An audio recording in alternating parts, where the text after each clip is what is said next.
Şantaj yaparsan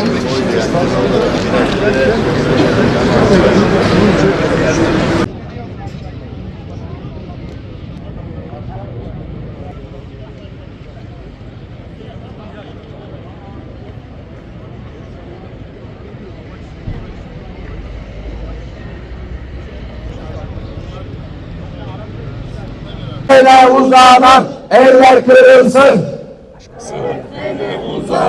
Eller kırılsın. Bugün buraya Siverek Ahmet Koyuncu Mesleki Teknik Anadolu Lisesi'nde eski bir öğrencisi tarafından gerçekleştirilen menfur saldırıyı protesto etmek üzere toplanmış bulunuyoruz. Bir kez daha görülmüştür ki okullarımızda eğitimcilerimize, öğrencilerimize yönelen şiddet olayları münferit eylemler olmaktan çıkmış, yaygın bir toplumsal sorun haline gelmiş, toplumsal çürümeyi bir kez daha gün yüzüne çıkarmıştır. Eğitim sistemimizin en önemli paydaşlarından biri olarak daha iyi bir eğitim, daha iyi bir müfredat, pedagojik yöntemler, daha ileri amaçlar üzerine kafa yormamız gerekirken eğitim kurumlarında yaşanan şiddet olaylarını konuşmak durumunda kalıyoruz. Üzgünüz.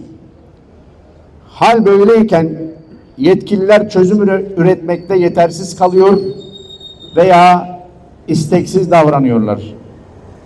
Eğitimciye yönelen şiddetin vakayı adiyeden bir hale geldiği, eğitim çağındaki çocukların şiddete başvurduğu, silaha kolayca ulaşarak pervasızca suç işlediği bir zaman dilimindeyiz. Üzgünüz. Bizim bildiği gibi aklına esenin, aklı kesenin ya da aklı başında olmayanın öğretmene, okul yöneticisine, eğitim çalışanına, öğrenciye şiddet uyguladığı, can güvenliğinin, eğitim öğretimin önüne geçtiği bir zemine doğru hızla yol alıyoruz.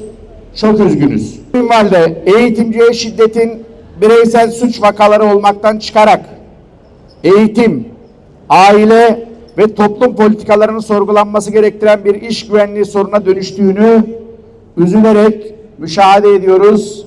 Gerçekten çok üzgünüz. Saygıdeğer basın mensupları, kıymetli eğitimci arkadaşlarımız, kıymetli eğitimci dostu hemşehrilerimiz. Eğitimcilere yönelen saldırılar geleceğimizi karartmakta, eğitim camiasını tedirgin etmekte, can güvenliğini çalışma hayatında başat sorun haline getirmektedir. Gerçekten üzgünüz. Eğitimcilere yönelik saldırı, eğitim çağındaki çocuklardan, öğrencilerimizden kaynaklandığında aklımızı körleştirmekte, ruhumuzu karartmakta, benliğimizi esir almakta, irfanımızı yok etmektedir. Gerçekten üzgünüz.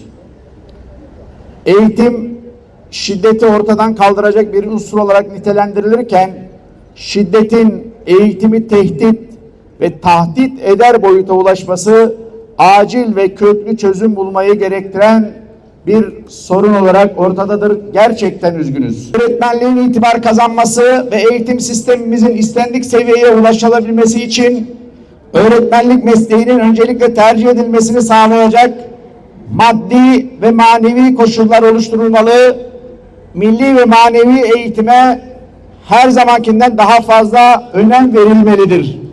Yaptıkları işin onuruna yakışır güvenlik ve çalışma şartları derhal sağlanmalıdır. Öğretmene sahip çıkmak, bu ülkenin geleceğine sahip çıkmaktır.